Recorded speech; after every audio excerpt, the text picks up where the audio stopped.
मेरे प्यारे मित्रों, आप सभी को नमस्कार। मेरे प्यारे मित्रों, मैं हूँ तुलसीराम यादव। आज लेकर आया हूँ हिंदी साहित्य। हिंदी साहित्य में नेट सेट के लिए बहुत ही महत्वपूर्ण है ये टॉपिक। मित्रों, टोकरी भर मिट्टी माधवराव सफरे के द्वारा लिखा गया है। तो टोकरी भर मिट्टी में हम देखते हैं आज मित्रों, टोकरी भर मिट्टी माधवराव सफरे की रचना है। टोकरी भर मिट्टी माधवराव सफरे की है। इनका रचना वर्ष है 1901, जो छत्तीसगढ़ मित्र में प्रकाशित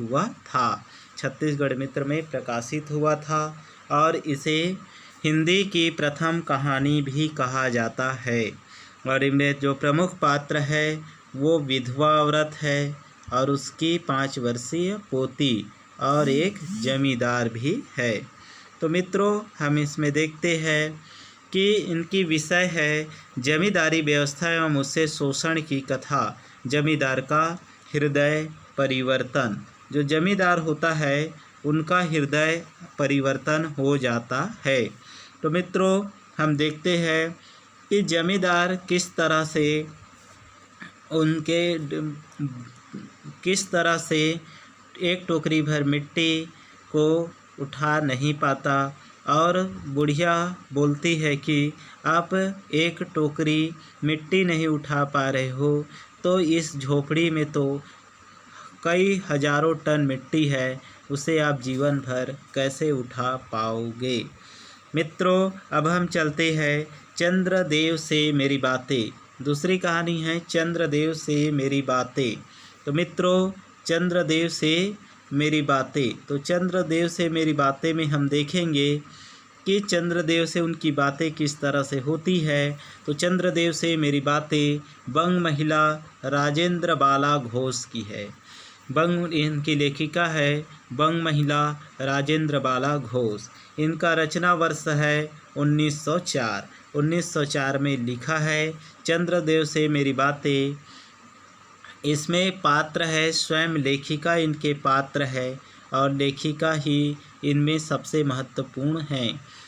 मित्रों, हम देखते हैं कि इनमें विषय है कि चंद्रदेव से क्या होती है, मतलब होती है चंद्रदेव चंद्रमा से बातचीत के माध्यम बनाकर भारत में अंग्रेजी साम्राज्य की स्थापना से राजनीति एवं आर्थिक व्यवस्था में आए परिवर्तन पर कटाक्ष किया है।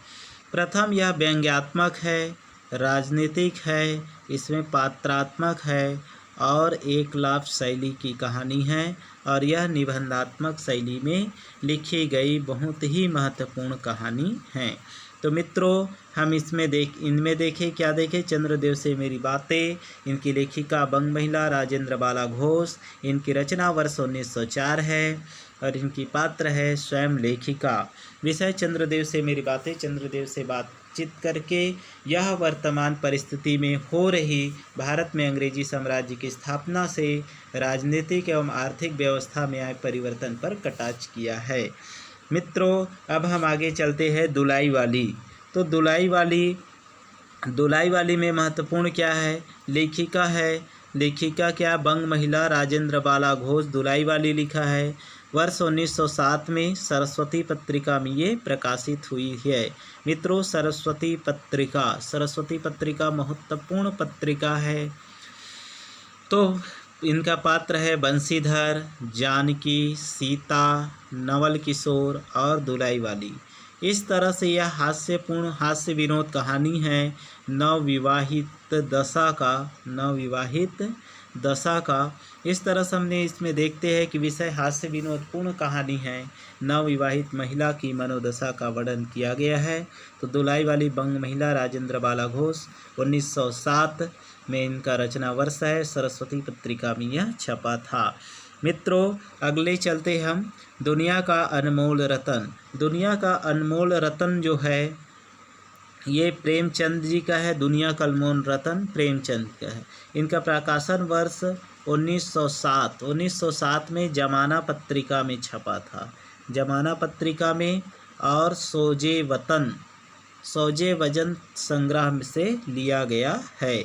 मित्रों, हम इनमें देखते हैं कि दिल फिगार एक पात्र है और दूसरा है दिल फरेब। इसमें दो पात्र है, दिल फिगार और दिल फरेब। विषय है देश प्रेम की भावना। देश प्रेम की भावना से यह ओतप्रोत है। तो आप प्रेम के आदर्श स्वरूप एवं पवित्रता का इसमें चित्रण आपको मिलेंगे। इनमें मुख्य रूप से आपको यही मिलेंगे, 3 रत्न मिलेंगे। 3 रत्न में है, एक है पवित्र आंसू, दूसरा है सती की राख, तीसरा है देश सेवा। देश सेवा में खून का कतरा, खून का वह आखिरी कतरा जो देश की हिफाजत में गिरे, दुनिया के सबसे अनमोल रतन हैं। तो मित्रों, इस तरह से दुनिया का अनमोल रतन प्रेमचंद 1907 में जमाना पत्रिका में छपा था। 1907 सोजे वतन से लिया गया है। मित्रों, अगली कहानी देखते हैं, कानों में कंगना। कानों में जो कंगना है वो राजा राधिका रमण प्रसाद जी के द्वारा लिखा गया। राजा राधिका रमण प्रसाद के द्वारा। प्रकाशन वर्ष है 1912 ईस्वी। हिंदू पत्रिका में छपा था। पात्र है नरेंद्र, किरण, योगेश्वर और किन्नरी मोहन। विषय है वासना एवं प्रेम में अंतर, स्त्री की सामाजिक स्थिति, पुरुष की निर्बल प्रकृति का चित्रण, प्रकृति के माध्यम से प्रेम का उजागर, इनका महत्वपूर्ण विषय है। मित्रों, तो कानों में कंगना राजा राधिका रमण प्रसाद सी का है। तो 1912 में हिंदू पत्रिका में छपा था। नरेंद्र है, किरण है, योगेश्वर है और किन्नरी और मोहन, इनके बीच वासना एवं प्रेम में अंतर, स्त्री की सामाजिक स्थिति, पुरुष की निर्बल प्रकृति का चित्रण और प्रकृति के माध्यम से प्रेम का उजागर है। मित्रों, अगली कहानी देखते हैं। अगली कहानी में है मुख्य रूप से लेखक है चंद्रधर शर्मा गुरेली जी का। चंद्रधर शर्मा गुरेली ने लिखा है, उसने कहा था 1915 में सरस्वती पत्रिका में ये छपा था। सरस्वती पत्रिका में 1915 में छपा था। अब इसमें देखते हैं कि लहना सी इनका पात्र है, होरा इनका पात्र है, हजारा सी इनका पात्र है, बोधा सी, वजीरा सी और अंतर सी और महासी, कीरत सी, पोल्हूराम और अब्दुल्ला, ये सब इनके पात्र है। विषय है पूर्व दीप्ति शैली में है, पूर्व दीप्ति शैली फ्लैशबैक की कहानी है। प्रेम के आदर्श स्वरूप का चित्रण है, त्याग एवं वीरता की कहानी है, देश प्रेम की भावना से ओतप्रोत है, वचनबद्धता एवं उस हेतु कुर्बानी की कहानी है। उसने कहा था चंद्रधर शर्मा गुरेली का। मित्रों, अगली कहानी हम देखते हैं आकाशदीप। आकाशदीप है जयशंकर प्रसाद का। जयशंकर प्रसाद का प्रकाशन वर्ष 1929 में आकाशदीप संग्रह का प्रकाशित हुआ था। पात्र है बुधगुप्त, चंपा, मणिभद्र, जया, नायक और विषय है ऐतिहासिक रोमानी चरित्र का चित्रण, नारी के अंतर्द्वंद एवं मनोदशा का चित्रण, कर्तव्यनिष्ठ नारी का चित्रण और प्रेम एवं घृणा का अंकन, असफल प्रेम की कहानी है। जलदस्यु के जीवन में चुनौतियां का अंकन है। आकाशदीप मित्रों, हम आकाशदीप में देखते हैं तो इनमें महत्वपूर्ण है आकाशदीप में आकाशदीप का जलना चंपा के व्यक्तिगत जीवन की त्रासदी का प्रतीक है। तो इस तरह से ये आकाशदीप हो गया। मित्रों, आकाशदीप जयशंकर प्रसाद का लिखा हुआ है, 1929 ईस्वी में प्रकाशित हुआ था आकाशदीप संग्रह में। अब चलते हैं मित्रों अपना अपना भाग्य। मित्रों, जो अपना अपना भाग्य है, ये है अपना अपना जो भाग्य है वो जैनेन्द्र कुमार द्वारा लिखा गया है। तो जैनेन्द्र कुमार के द्वारा लिखा गया ये महत्वपूर्ण रचना है अपना अपना भाग्य। इनको लिखा है जैनेन्द्र कुमार ने। 1931 में वातायन संग्रह में प्रकाशित हुआ। 1931 में वातायन संग्रह में प्रकाशित हुआ। पात्र है मैं शैली की कहानी, लेखक उसके वकील, दोस्त एवं पहाड़ी बच्चा। विषय है भारतीयों की भाग्य भरोसे छोड़ने की प्रवृत्ति का चित्रण, भारतीयों की भाग्य भरोसे छोड़ने की प्रवृत्ति का चित्रण, पहाड़ी क्षेत्रों में व्याप्त गरीबी का चित्रण, बाल श्रम की कहानी। तो मित्रों, अपना अपना भाग्य है। लेखक जैनेन्द्र कुमार, प्रकाशन वर्ष 1931 में वातायन संग्राम में प्रकाशित हुआ। पात्र है मैं शैली की कहानी। लेखक उसके वकील दोस्त एवं पहाड़ी बच्चा। विषय भारतीयों की भाग्य भरोसे छोड़ने की प्रवृत्ति का चित्रण, पहाड़ी क्षेत्रों में व्याप्त गरीबी का चित्रण, बाल श्रम की कहानी है। मित्रों, अगली कहानी की ओर हम चलते हैं। अगली कहानी है ईदगाह। मित्रों, जो ईदगाह है वो मुंशी प्रेमचंद के द्वारा लिखा गया है। ये अगस्त 1933 में चांद पत्रिका में प्रकाशित हुआ था। अगस्त 1933 में चांद पत्रिका से प्रकाशित हुआ था। इनके पात्र है हामिद, अमीना, चौधरी, कायम अली, महमूद, मोहसिन, नूरा, सम्मी और आबिद, फहीमन तथा जुमराती। इस तरह से इस विषय में है बाल मनोविज्ञान का सूक्ष्मांकन किया गया है। बाल मन की सहजता का चित्रण है। आशावादी जीवन बोध की कहानी है। गरीबी में भी अन्य संस्कार को चित्रित करती कहानी है। भ्रष्ट पुलिस यंत्रणा की कहानी। ईद को लेकर बच्चों में होने वाले सहज उत्साह का बहुत ही मनोरम चित्रण किया गया है। मित्रों, अब आते हैं गैग्रीन। गैग्रीन अज्ञे की कहानी है। गैग्रीन रोज ये अज्ञे का है। हिरानंद वात्स्यायन अज्ञे। तो अज्ञे ने 1931 में विपथगा संग्रह में रोज नाम से इन्हें प्रकाशित किया था। मित्रों, 1990 में विपथंगा के 5वें संस्करण में गैग्रीन नाम से यह प्रसिद्ध हुआ। गैग्रीन एक बीमारी है। मित्रों, इस गैग्रीन के माध्यम से अज्ञे जी ने मध्यम वर्गीय की मानसिकता की कहानी, द्वंद्वग्रस्त मनोदशा की कहानी का बड़ा ही मनोहारी चित्रण किया गया है। तो मैं शैली की वैज्ञानिक कहानी है। तो मित्रों, हम इसमें देखते हैं मैं शैली की मनोवैज्ञानिक कहानी चरित्र प्रधान कहानी है। मध्यम वर्गीय मानसिकता की कहानी, द्वंद्वग्रस्त मनोदशा की कहानी, मानव जीवन की यांत्रिकता को उजागर करती कहानी, नारी जीवन की व्यवस्था की चित्रण की कहानी, नारी जीवन के विवाह के पूर्व स्वच्छंदता एवं विवाह के उपरांत होने वाली नारी जीवन में विवाह के पूर्व स्वच्छंदता और विवाह के उपरांत आने वाली दायित्व से उत्पन्न निरसता, यांत्रिकता, घुटन एवं निर्जीव जीवन के मध्य अपना अस्तित्व खोजती नारी की कहानी है। मित्रों, हम इनमें देखते हैं। अब हम आते हैं राही। राही है सुभद्रा कुमारी चौहान की प्रसिद्ध रचना है राही। लेखिका है सुभद्रा कुमारी चौहान। प्रकाशन वर्ष 1947 में सीधे साधे चित्र संग्रह में प्रकाशित हुआ। पात्र है राही अनिला। विषय है गरीबी एवं गरीबों की व्यवस्था का अंकन, देश में दरिद्रता का अंकन, मानव धर्म की प्रतिष्ठा, मंगरोली जाति का वर्णन, स्त्री वेदना की झलक, राष्ट्रभक्ति का चित्रण, भारतीय पिछड़े वर्ग की गरीबी एवं उन गरीबों को पुलिस के द्वारा सताए जाने की कहानी है। राही सुभद्रा कुमारी चौहान के द्वारा लिखा गया है। मित्रों, अब हम चलते हैं सिक्का बदल गया।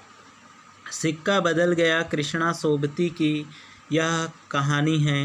प्रकाशन वर्ष 1948 में प्रतीक पत्रिका में छपी थी। इनमें पात्र है साहनी, शेरा, हुसैना, शाहजी, जैना, फिरोज, रसूली, नवाब बेबी बेगू, जैलीदार, इंस्पेक्टर दाऊद खान, मुल्ला इस्माइल। मित्रों, हम इसमें देखते हैं कि अविभाजित कश्मीर में चनाब के तट पर स्थित जबलपुर की कथा है। देश विभाजन की पृष्ठभूमि पर आधारित कहानी है। विस्थापन से उत्पन्न अलगाव की यंत्रणा है। विभाजन से लोगों की मानसिकता में आए परिवर्तन की कहानी है। सांप्रदायिकता का चित्रण है। विधवा नारी की पराधीनता का मनोवैज्ञानिक अंकन है। तो इस तरह से कृष्णा सोबती ने एक बहुत ही महत्वपूर्ण रचना लिखी है जिनका नाम है सिक्का बदल गया। तो कृष्णा सोबती 1948 में प्रतीक पत्रिका में प्रकाशित अविभाजित कश्मीर में चिनाब के तट स्थित जबलपुर की कथा देश विभाजन की त्रासदी की घटना तथा विस्थापन से उत्पन्न अलगाव की यंत्रणा और विस्थापन से लोगों की मानसिकता में आए परिवर्तन की कहानी है। सांप्रदायिकता का अद्भुत चित्रण है। विधवा नारी की पराधीनता का मनोवैज्ञानिक अंकन किया गया है। प्रिय मित्रों, अब चलते हैं परिंदे पे। परिंदा है निर्मल वर्मा। परिंदे है निर्मल वर्मा। निर्मल वर्मा ने 1955 में परिंदे लिखा था। परिंदे की कहानी का संग्रह है 1959 में प्रकाशित हुई। 1955 में परिंदे कहानी संग्रह से लिया गया। इनका प्रकाशन 1959 में हुआ। पात्र है लतिका। पात्र है Latika, major Girish Negi, doctor Mukherjee, mister Hubert, Sudha, Karimuddin, miss Wood, Mary, father almond, Jully, Hemanti. विषय है जीवन की आंतरिक तथा भावबोध की खोलती कहानी। नारी की मनोदशा स्थिति का चित्रण। सैन्य जीवन और प्रेम की कहानी। कॉन्वेंट स्कूलों के वातावरण का अंकन इस परिंदे में बहुत ही सहजता से रेखांकित किया गया है। मित्रों, अब हम चलते हैं चिप की दावत। चिप की दावत है भीष्म साहनी के द्वारा। भीष्म साहनी के द्वारा चिप का दावत लिखा गया। भीष्म साहनी, इनका प्रकाशन वर्ष है 1956 में पहला पद संग्रह संकलित किया गया। पात्र है सामनाथ, मिसेस सामनाथ, सामनाथ की माँ और चीफ एवं अन्य। तो मित्रों, इस विषय में है बूढ़ी माँ की दर्द की कहानी है। बहुत ही मार्मिक है। अगर आप पढ़िएगा तो बहुत बहुत मज़ा आएगा आपको। और त्रासदी आपको दिखाई देगा कि जब बच्चे माँ बाप के पैसों से जब बच्चे बड़े हो जाते हैं, उनके बाद अपने माँ ही उनके सामने बहुत ही लाचार और बेबस नज़र आती है। माँ की अहमियत उनके लिए बहुत ही कम हो जाता है। तो चिप की दावत उन्हीं बूढ़ी माँ की दर्द की कहानी है। माँ के बलिदान की कहानी है। सामाजिक आर्थिक विडंबना का अंकन है। मानवीयता के अभाव को स्पष्ट करती कहानी है। आधुनिक जीवन की यथार्थता की कहानी है। बड़े अद्भुत कहानी है। इस कहानी में आपको बूढ़ी माँ के दर्द मिलेंगे तो माँ के बलिदान की कहानी है। सामाजिक आर्थिक विडंबना का महत्व मिलेंगे। मानवीयता के अभाव के कारण स्पष्ट करती कहानी है। आधुनिक जीवन के यथार्थ को रेखांकित कहानी है। मित्रों, कोसी का घटवार। तो कोसी का घटवार है शेखर, लेखक है इनका शेखर जोशी। मित्रों, इनका प्रकाशन वर्ष है 1957 में कल्पना पत्रिका में सर्वप्रथम प्रकाशित हुआ था। 1958 में कोसी का घटवार कहानी संग्रह में इनका प्रकाशन हुआ। इनमें पात्र है गोसाई, लक्ष्मण, धर्म सिंह, नरसिंह प्रधान, राम सिंह, उमेन सिंह, किशन सिंह। मित्रों, इनमें विषय है अल्मोड़ा की पहाड़ी अंचन की कहानी। अल्मोड़ा के पहाड़ी अंचन की कहानी। अधूरे प्रेम की कहानी है। मित्रों, इसमें अधूरे प्रेम की कहानी है। अकेलेपन का चित्रण है। नारी जीवन की व्यवस्था का अंकन है। पूर्व दीप्ति शैली की अद्भुत कहानी है ये। तो मित्रों, हम इनमें देखते हैं अल्मोड़ा की पहाड़ी अंचन की कहानी, अधूरे प्रेम की कहानी, अकेलेपन का चित्रण, नारी जीवन की व्यवस्था का अंकन, पूर्व दीप्ति शैली की कहानी है। मित्रों, हम आगे चलते हैं लाल पान की बेगम। मित्रों, लाल पान की बेगम फणीश्वर नाथ रेणु जी का है। लाल पान की बेगम फणीश्वर नाथ रेणु, इनका प्रकाशन वर्ष है 1957। इनमें प्रमुख पात्र है बिरजू, चंपिया, बिरजू की माँ, बिरजू की पापा, मखनी फुआ, जंगी, रंगी, राधे, जंगी की पतेऊ, बाबू साहेब, सुंदरी और लरेजा। तो मित्रों, ये आंचलिक कहानी है और इस आंचलिक कहानी में हम देख सकते हैं कि इस आंचलिक कहानी में ग्रामीण महिला की कहानी का और उनकी आकांक्षा का बड़ा ही मनोरम चित्रण किया गया है। महिला सशक्तिकरण एवं उनकी मनोच्छा हेतु लड़ती नारी का चित्रण है। ग्रामीण जीवन में सबको साथ लेकर चलने वाली नायिका का चित्रण है। मन में वैर, कला सब कुछ भुलाकर एक होने की मानवीय प्रवृत्ति का चित्रण है। ग्रामीण जीवन में महिलाओं आदि के महत्व का उद्घाटन करती कहानी है। मित्रों, आगे चलते हैं राजा निर्बसिया। तो मित्रों, राजा निर्बसिया, इनका लेखक है कमलेश्वर। तो मित्रों, राजा निर्बसिया को कमलेश्वर ने लिखा है। 1957 में राजा निर्बसिया कहानी संग्रह में प्रकाशित हुआ था। मित्रों, 1957 में राजा निर्बसिया कहानी संग्रह प्रकाशित हुआ। पात्र है जगपति, चंद्रा, बच्चन सिंह, दयाराम, जमुना, मुंशी जी, सुदर्शन दर्जी, राजा निर्बसिया। विशेष है मित्रों, पौराणिक एवं नवीन कथा समानांतर चलती है। पौराणिक एवं नवीन कथा इनमें समानांतर चलती है। राजा निर्बसिया में दो कहानी एक साथ साथ चलती है। एक स्त्री की कहानी है, एक स्त्री और उनकी पति, मतलब दोनों के दाम्पत्य जीवन और एक शक के साथ शुरू होता है और वो आगे चलकर वो शक है वो दूर हो जाता है। दूसरी कहानी चलता है राजा निर्बसिया और उनकी पत्नी, और दोनों में शक के आधार पर ही एक दूसरे से बिछड़ना होता है।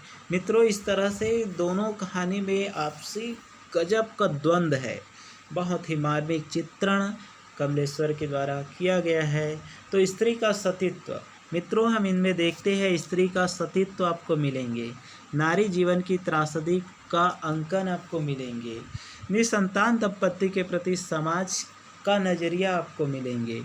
तो दाम्पत्य जीवन की समस्या पर आधारित कहानी, स्त्री का सतीत्व की कहानी, नारी जीवन की त्रासदी का अंकन, निसंतान दंपत्ति के प्रति समाज का नज़रिया, इस तरह से अद्भुत कहानी है। मित्रों, आगे देखते हैं तीसरी कलम। तो तीसरी कलम है मित्रों, तीसरी कलम है फणीश्वर रेणु का, फणीश्वर रेणु। तो तीसरी कसम है फणीश्वरनाथ रेणु। तो इनका लेखक है फणीश्वरनाथ रेणु। प्रकाशन वर्ष 1958 में अपरपरा पत्रिका सर्वप्रथम प्रकाशित हुआ। मित्रों, 1958 में ही ठुमरी कहानी संग्रह में प्रकाशित हुआ था। 1958 में ही ठुमरी कहानी संग्रह में प्रकाशित हुआ। इनका पात्र है हीरामन, हीराबाई, लालमोहर, धुन्नीराम, पलटदार, लहस। मित्रों, इसमें विशेष है आंचलिक कहानी है। आंचलिक ग्रामीण व्यक्ति का चातुर्य है। अव्यक्त और अस्वीकृति प्रेम की कहानी है। मित्रों, इसमें हम आपको मिलेंगे नौटंकी कंपनी में कार्य करने वाली नारी के दर्द की जीवन की कहानी है। नौटंकी कंपनी में काम करने वाली नारी की कहानी है। नौटंकी कंपनी में कार्य करने वाली नारी के दर्द भरे जीवन की कहानी है। नौटंकी कंपनी में कार्य करने वाली नारी के प्रति समाज का नज़रिया और नायक के 3 कस्में, खाना, चोरी का माल ढोना और बाँस ना ढोना। तो इनकी कहानी है। तो मित्रों, हम देखेंगे कि बाँस न ढोना तथा कंपनी की औरत न दोनों, इन दोनों की कहानी है, बहुत ही मार्मिक है। मित्रों, हम इनमें देखेंगे पिता क्या है। लेखक है इनका ज्ञान रंजन। पिता है बहुत ही ज्ञान रंजन के द्वारा लिखा गया बहुत अद्भुत कहानी है। पिता पर लिखा गया है। मित्रों, पिता का स्थान सर्वोच्च होता है क्योंकि पिता होता है। माँ तो रोकर भी अपनी दुख दर्द को बयां कर सकती है, लेकिन पिता कभी भी अपना दुख दर्द किसी के सामने व्यक्त नहीं करती। पिता एक अद्भुत प्राणी है। पिता सबसे ज़्यादा प्यार करने वाले हैं। पिता एक अद्भुत ईश्वर की कृति है। तो उन्हीं के पिता के बारे में ज्ञान रंजन जी ने बहुत ही खूबसूरत कहानी लिखा है। तो मित्रों, इनका प्रकाशन वर्ष है 1965 में पिता कहानी संग्रह में प्रकाशित हुआ। इनमें पात्र है पिताजी सुधीर, कप्तान भाई, देवा, सुधीर की पत्नी रहमान। विषय है नए एवं पुराने मूल्यों का द्वंद्व। मित्रों, नए और पुराने मूल्यों का द्वंद्व है। जो पुराने ज़माने के लोग हैं और आज के लोग हैं, मतलब आधुनिक और जो 90 के दशक के है या 70 के दशक का, मतलब 20वीं सदी और 21वीं सदी के बीच आपसी द्वंद्व धीरे धीरे बढ़ते जा रहे हैं और मानवीय जीवन व्यवस्था का चित्रण है इनमें। मित्रों, मानवीय जीवन व्यवस्था का चित्रण है। पिता पुत्र के रिश्ते में आया, पीढ़ीगत अंतर है, बुजुर्ग पीढ़ी द्वारा आधुनिकता की चमक दमक से दूर रहना, जिसके कारण कहीं वे अपनी आधुनिक संतान से दूर हो जाते हैं। मित्रों, अगली कहानी है इंस्पेक्टर माता दिन चांद पर। तो इंस्पेक्टर माता दिन चांद पर क्या करते हैं, मतलब इनके ये हरिशंकर प्रसाद जी की बहुत ही प्रसिद्ध रचना है। इस रचना के द्वारा हरिशंकर प्रसाद जी ने यह बताने की कोशिश किया है कि भारतीय पुलिस व्यवस्था की क्या कहानी है, भ्रष्ट पुलिस व्यवस्था पर व्यंग्य किया गया है, निर्दोष को कैसे दोष करार देते हैं। तो मित्रों, 1970 में ठिठुरता हुआ गणतंत्र संग्राम में संकलित है। तो 1970 में ठिठुरता हुआ गणतंत्र संग्राम में संकलित हरिशंकर प्रसाद की महत्वपूर्ण रचना है। इनके पात्र है माता दीन, अब्दुल गफ्फूर, बलभद्र, राम संजीवन एवं अन्य पात्र है। मित्रों, भारतीय पुलिस व्यवस्था पर व्यंग्य करती कहानी है, भ्रष्ट पुलिस व्यवस्था पर व्यंग्य करती है, निर्दोष को दोषी करार देने वाला पर व्यंग्य है, अंध कानून व्यवस्था है, विज्ञान एवं वैज्ञानिकता को नकारना इस कहानी में स्पष्ट रूप से दृष्टिगोचर होता है। मित्रों, अगली कहानी है अमृतसर आ गया। अमृतसर आ गया, इनका लेखक है भीष्म साहनी। प्रकाशन वर्ष है 1971 में रचित, 1973 में प्रकाशित। पटरिया संग्रह में इन्हें स्पष्ट रूप किया गया, संकलित किया गया है। पात्र है, लेखक है, इनमें 3 पठान हैं, एक बाबू है, एक सरदार है और एक बुढ़िया है। इस तरह से इनमें इनके पात्र है। इनके विषय है भारत पाक विभाजन के समय उपजे तनाव की पृष्ठभूमि में रचित कहानी। भारत और पाक विभाजन के समय उपजे तनाव के पृष्ठभूमि में रचित कहानी है। सांप्रदायिकता की समस्या का अंकन है, नष्ट हुई मानवीय संवेदना का चित्रण है, मय शैली की कहानी है, मानवीय कृत्यों का चित्रण है। तो मित्रों, इस तरह से इनमें सांप्रदायिकता है, सांप्रदायिकता की व्यवस्था है, नष्ट हुई मानवीय संवेदना है, तो मय शैली की कहानी है और मानवीय कृत्यों की चित्रण है। इस तरह से अमृतसर आ गया भीष्म साहनी के द्वारा लिखा गया एक अद्भुत रचना है। मित्रों, भोला राम का जीव। अगली कहानी है भोला राम का जीव। हरिशंकर प्रसाद का यह भी व्यंग्य है। मित्रों, यह कहानी हरिशंकर प्रसाद के द्वारा भोला राम का जीव, जो पुरानी 10th में कक्षा 9वीं में बच्चों को पढ़ाया जाता था। तो भोला राम का जीव है, इनका लेखक हरिशंकर प्रसाद हैं। 2016 में पुस्तक के रूप में वाणी प्रकाशन द्वारा प्रकाशित किया गया था। पात्र है धर्मराज, चित्रगुप्त, यमदूत, नारद, भोला राम की पत्नी, बेटी एवं साहब। विषय है व्यंग्यात्मक कहानी, भ्रष्ट प्रशासन व्यवस्था का चित्रण किया गया है। सरकारी दफ्तर में बाबुओं के रवैया का महत्वपूर्ण चित्रण हुआ है। पेंशन धारक के लिए पेंशन का महत्व को स्पष्ट किया गया है। तो इस तरह से भोला राम का जो जीव है वो हरिशंकर प्रसाद के द्वारा यह महत्वपूर्ण रचना है। तो हरिशंकर प्रसाद भ्रष्ट प्रशासन व्यवस्था का चित्रण, सरकार दफ्तर के बाबुओं के चित्रण, पेंशन धारक के लिए पेंशन की स्पष्टता। मित्रों, अगली कहानी है जामुन का पेड़। तो जामुन का पेड़ है कृष्णचंद्र जी का। जामुन का पेड़ है कृष्णचंद्र का। पात्र है माली, चपरासी, शायर, सुपरिटेंडेंट, सेक्रेटरी, क्लर्क। मित्रों, यह व्यंग्य परक कहानी है। सरकारी कर्मचारियों का रवैया एवं लाल फीता शाही का चित्रण है। सरकारी संवेदनहीनता पर व्यंग्य है और साहित्यकार की कहानी है।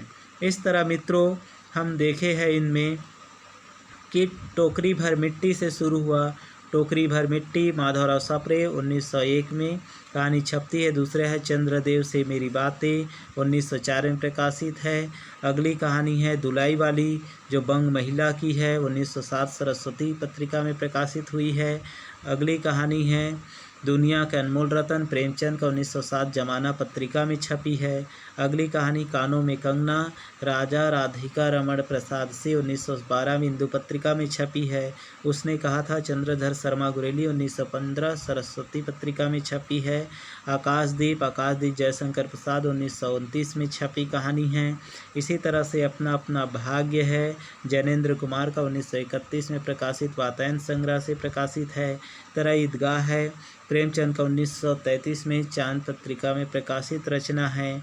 और गैग्रीन अज्ञे का है 1931 विपथंगा में रोज नाम से छपी कहानी है। इसी तरह से राही है सुभद्रा कुमारी चौहान 1947 सीधे साधे चित्र संग्रह में प्रकाशित हुआ है। सिक्का बदल गया कृष्णा सोप्ती 1948 प्रतीक पत्रिका में छपी कहानी। इसी तरह से निर्मल वर्मा की परिंदे 1955 परिंदे संग्रह से प्रकाशित है। चिप की दावत में भीष्म साहनी 1956 की कहानी है। और कोसी का घटवार और शेखर जोशी 1957 में कल्पना पत्रिका में प्रकाशित है। लाल पांड का बेगम फणीश्वर अथरेडू 1957 में प्रकाशित है। राजा निर्बसिया कमलेश्वर 1957 राजा निर्बसिया कहानी संग्रह से प्रकाशित है। तीसरी कसम फणीश्वर अथरेडू 1958 में अपरपरा पत्रिका में सर्वप्रथम संकलित है। और अंत में आते हैं पिता ज्ञान रंजन 1965 कहानी पिता से संग्रहित है। इंस्पेक्टर माता दीन हरिशंकर प्रसाई 1970 में ठिठुरता गणतंत्र से प्रकाशित है। अगली कहानी है अमृतसर से आ गया भीष्म साहनी 1971 में रचित 1973 में प्रकाशित पटरियाँ संग्रह में कहानी है। भोला राम का जीव हरिशंकर प्रसाई 2016 पुस्तक वाणी से प्रकाशित है। अगली है जामुन का पेड़ कृष्णचंद्र का है और कृष्णचंद्र के व्यंग से प्रकाशित है। इस तरह से मित्रों आज के लिए हुआ पूरा। अब हम मिलते हैं अगली कहानी।